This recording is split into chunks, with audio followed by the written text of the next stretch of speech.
Isang mapagpalang gabi po mga kapana. Sa wakas makakalaot na rin tayo. Katapos ng mahaba-habang pahinga natin, gawa po ng malakas yung amihan dito sa amin kaya hindi tayo makalaot mga kapana. At ito yung unang laot natin sa taong 2026. Amang-amang sa spot na lang mga kapana. 1 hour later. Eto mga kapana, nakarating na tayo sa spot. Ito yung bumungot sa atin, isang dalagang bukid na malapad. Sana makuha natin ito mga kapana. Sa pulkang dalagang bukid ka. Ito yung dalagang bukid mga kapana na masarap sa kilawin, masarap din sa prito. Salamat Lord.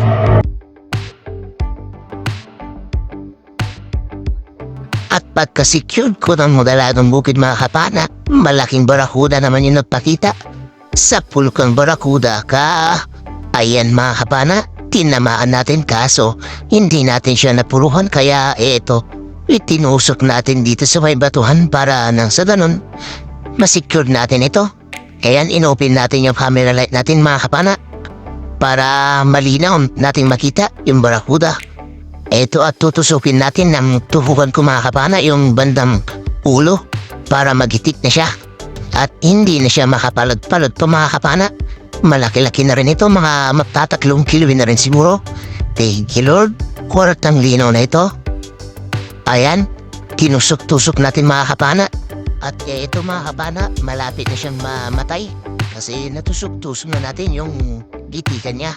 Ayan, hindi na siya gaano nakakapalat pa mga kapana. Salamat, nakuha din natin itong malaking barakuda. Hanap na naman tayo mga kapana. At ito, talagang bukid ulit. Maamo mga kapana. Ayun sa pool mga kapana, gitik. Hindi nakapalag.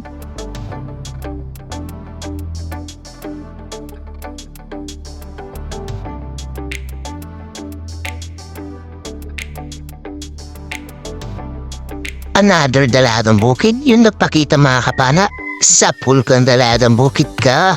Malalapad yung sampa ng dalagang bukid na rin dito sa spot natin mga kapana. At dating spot lang din ito. Ayun, meron pa tayo nakita mga kapana. Isa pa, kaya agad tayo nag-reload. Eto, malapad-lapad ulit. Sa pool ko ng dalagang bukid ka. Ayan, natuhog natin silang dalawa mga kapana. Parehas pa, spine shot. Hindi sila nakapalag. Thank you Lord.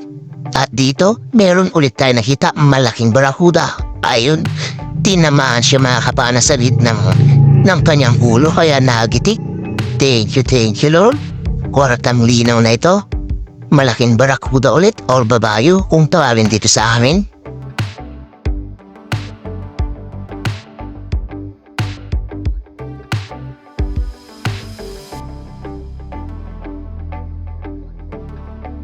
At dito mga kapana, hanapin natin yung surahan na pumasok dito sa butas. At eto, nakita natin yung bandang ulo.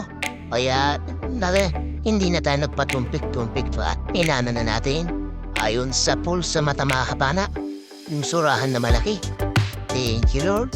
First class naman ito na pambenta natin na nasa 300 to 320 yung kilo nito mga kapana dito sa amin. At napakasarap nito sa inihaw o sa sugba. Masarap din ito sa sinigang mga kapana. Salamat. Hanap na naman tayo. Eto, mayroon tayo nakita isang coral na may kuweba. Silipin natin sa loob, baka may isda. At pag silip natin, mayroon niya mga kapana isang maitim na isda o labahita. Pugot naman kung tawagin dito sa amin. Malaki-laki na. Sa pulkang pugot ka. Thank you Lord. Nakuha natin yung pugot na malaki mga kapana. Mga nasa 750 grams na ito. At nasa 180 naman per kilo ang ganitong isda sa amin mga kapana. Napakasarap din ito sa inihaw at saka paksiw. Pwede rin sa kilaw mga kapana.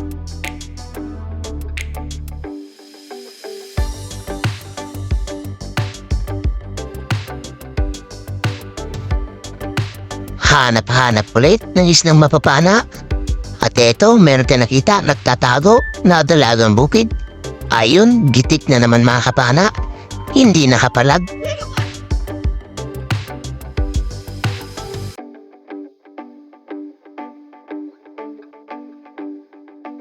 Ito, another dalagang bukid na naman mga kapana, yung nagpakita. Sana tamaan natin. Sa pulkang dalagang bukid ka. Ayan, medyo dapis yung tama natin mga kapana at hindi tumagos yung ating chef. Kaya eto, sana hindi makatanggal. Buti na lang hindi nakatanggal mga kapana. Kaya eto, hinawakan na natin baka mapunit pa at mahawala. Malaki-laki na rin ito mga kapana at malapan. Nasa 300 grams na yan. Hanap na naman tayo ulit mga kapana na isdang mapapana natin. At dito silipin natin baka mayroong ulit nagtatago. Meron nga. Sa pulkang dalagang bukid ka. Thank you Lord, dalagang bukid ulit na malapad yung nakuha natin. Eto, dalagang bukid ulit na nagpakita mga kapana. Medyo may pagkamaliit. Pero kunin na natin mga kapana, pandagdag na rin yan kasi. At eto, meron pa tayo nakita mga kapana, isa. Kaya hinabol natin at pinana ulit mga kapana. Buti na lang at tinamaan naman natin mga kapana. Salamat Lord, nakadalawa tayong dalagang bukid. At habang tinatanggal ko yung dalagang bukid na pinana natin mga kapana, mayroong duwan na ilak dito sa ating babahan. Kaya eto, agad-agad tayong nagkasa at eto pinana natin. Buti na lang at tinamaan pa sa gitna tinik mga kapana. Kaya na-secure natin itong malaking ilak. Mga isa't kalahating kilo na rin ito mga kapana. Salamat Lord, kortang linaw na.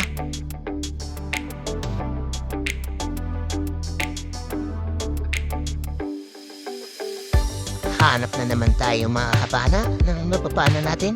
Eto, malayo pa lang nakita ko ng isang masarap na pang ulam. Ayun, sapul, pusit mga kapana or squid. Napakasarap nito sa calamares or sa adobo. At eto yung pang-ulam natin mga kapana. Minsan lang tayo makahuli kasi ng pusit kaya iuulam natin yan. At eto, meron tayo nakita dito. Isang dalagang bukid na naman. Ayun, sapul. Nagitik ulit natin mga kapana. Thank you Lord.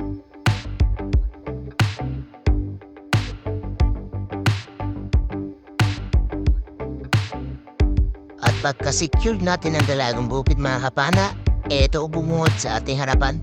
Isang barakuda na good size or babayo. Sa pulkang babayo ka, eto yung babayo mga kapana or barakuda na hindi na gaano lumalaki pa. Mga 2 kilo lang yung pinakamalaki na nakuha ko nito. At hanap ulit tayo. Dito mga kapana, napakalaking talakito yung sumasalubong sa atin. At nung malapit na tayo, eto, mas lalo pa tayong sinalubong. Sa pulkang talakito ka. GT mga kapana or talakito paagalis-galis kung tawagin dito sa amin. Mga 2 kilo mahigit na ito mga kapana. Salamat Lord. Nakakuha na naman tayo ng masarap na isda. Masarap ito sa sinigang o sa prito. Hanap ulit tayo. At dito naman mga kapana, mayroon tayong nakita. Isang mamahaling isda. At eto, nakasilip yung ulo niya mga kapana. Sa pulkang lapu-lapu ka. Coral turk mga kapana or aswang na lapo kung tawagin dito sa amin. Napakasarap nito sa sweet and sour at saka sa sinigang.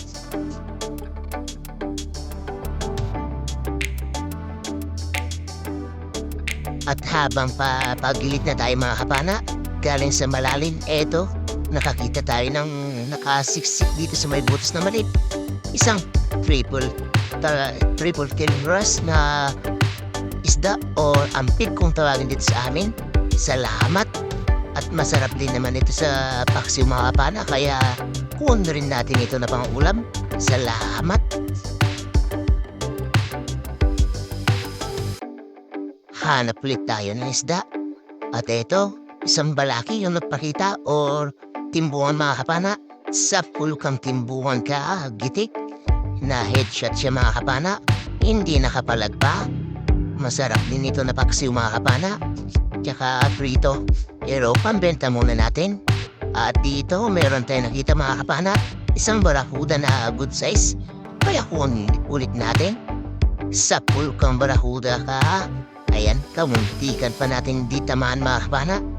Buti na lang at naitusok pa natin. Ayan, hindi kasi tumagos yung ating shop. Nangitim yung kalahating ulo niya mga kapana pero hindi siya nagitik. Kaya ayan, malakas-lakas din kung pumalag. At hanap ulit tayo ng isda. Dito, meron tayong nakita mga kapana. Sumisilip. Ano kayang isda ito? Ayon sa pool. Isa palang dalagang bukid mga kapana. Malapad-lapad na rin. Kaya ayan, kwartang linaw na rin yan kapag naibenta natin bukas. Hanap ulit tayo.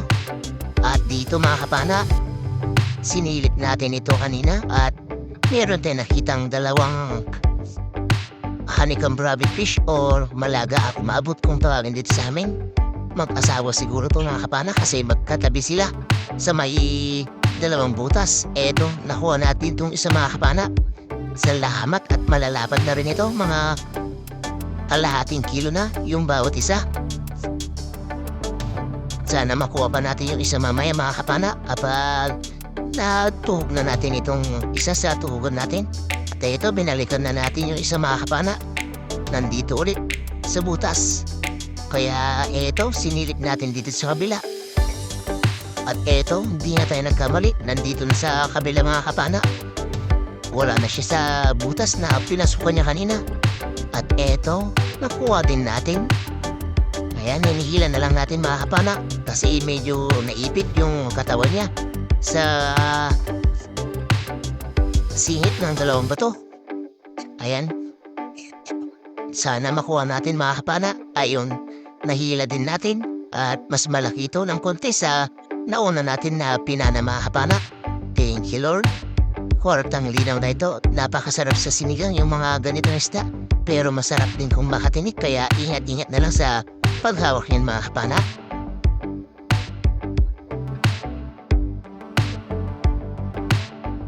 Hanap na naman tayo mga kapana at eto nakakita ulit tayo ng dalagang bukid. Sa pulkang dalagang bukid ka, ayun nakatanggal lang siya mga kapana. Agad tayo ulit nagkasa. Sa pulka ulit, ayan hindi na siya makakatanggal yan kasi tinamaan na yung gitnang tinik niya. Thank you Lord. Hanap ulit tayo. At eto, meron tayong nakita. Isang sapingan kung tawagin dito sa amin or spotted snapper. Sa pulkang spotted snapper ka. Eto na rin yung huli na pana natin mga kapana. Kasi mag-aalas 12 na ng madaling araw at uuwi na tayo. Salamat Lord sa biyaya na pinagkaloob mo ngayong gabi. Abang-abang na lang sa bahay mga kapana at titingnan natin yung mga nakuha natin isda. A few moments later. Isang mapagpalang umaga sa ating lahat mga kapana. Bale, ito na yung mga nakuha natin kagabi. Ngayong umaga na kinilo mga kapana kasi anong oras na tayo nakauwi. At pasensya na mga kapana, hindi pala tayo yung nakapag-video ng mga nakuha natin. Yung anak ko kaya ganyan yung pag-video niya. Pasensya nyo na lang mga kapana. At ito yung mga nakuha natin. Ayan naman yung barakuda natin na malaki mga kapana. At yung mga sari-sari natin. Medyo nakarami rin tayo mga kapana. At salamat sa mahal na Panginoon. Hindi niya tayo pinabayaan sa pagsisid. At nakauwi tayo ng ligtas. At eto, yung mga iba nating mga isda mga kapana.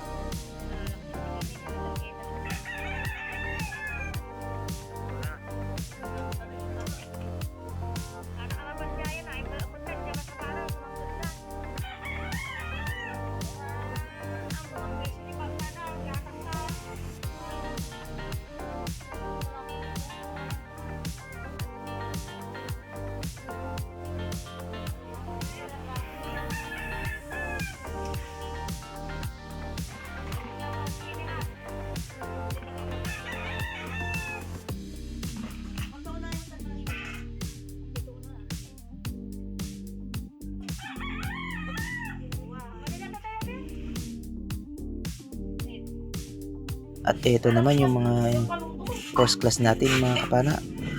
At nilagay natin sa may timba natin kasi order ng nanay ko yan. Bebentahan niya daw kaya kinuha natin lahat ng mga first class. At ito, kilo na yung mga first class natin. Ito yung mga kapana, magkakapresyo. 3 kilo at ito naman yung surahan natin mga kapana, malaki na. Ayan, isang magandang hapon mga kapana. Ito na yung mga nakuha natin kagabi. Yung sari-sari natin, 8.75. Yung first class natin, 7.2. At yung labahita natin, 0.8. Yung surahan natin mga kapana ay 1.5. At ito, 18.25 kilos lahat yung pinabenta natin mga kapana. Plus 1.6 na pang ulam, kaya 19.85 kilos lahat yung nakuha natin. Ito naman yung bayad ng isda natin, 4,550. Minus 970 na gastos, gasolina at saka yung mga konsumo na yung mga kapana, yung mga baon namin. At ito, 3,580 yung natira. Pinagtatlo namin mga kapana, meron tayong partiyan na 1,193. Malaking tulong na yung mga kapana sa pang araw-araw natin na gastusin, lalo na at ilang araw na tayong walang laot. At yan, sa susunod na video na lang po tayo mag-shoutout mga kapana. Kailangan po natin mag-upload ngayon kasi pang 11 days na ngayon na hindi tayo nakapag-upload, pang update lang natin. At ayun, maraming salamat mga kapana sa suporta po palagi at sa mga nakarating sa dulo ng ating video. Maraming salamat din po mga kapana. Mega love shoutout na lang po sa inyo lahat at belated advance Happy New Year na lang mga kapana. At sa mga hindi po natin nabati nung New Year, pasensya na mga kapana. At ayan, ingat-ingat na lang tayo lagi mga kapana. At God bless po sa ating lahat. Bye bye po mga kapana.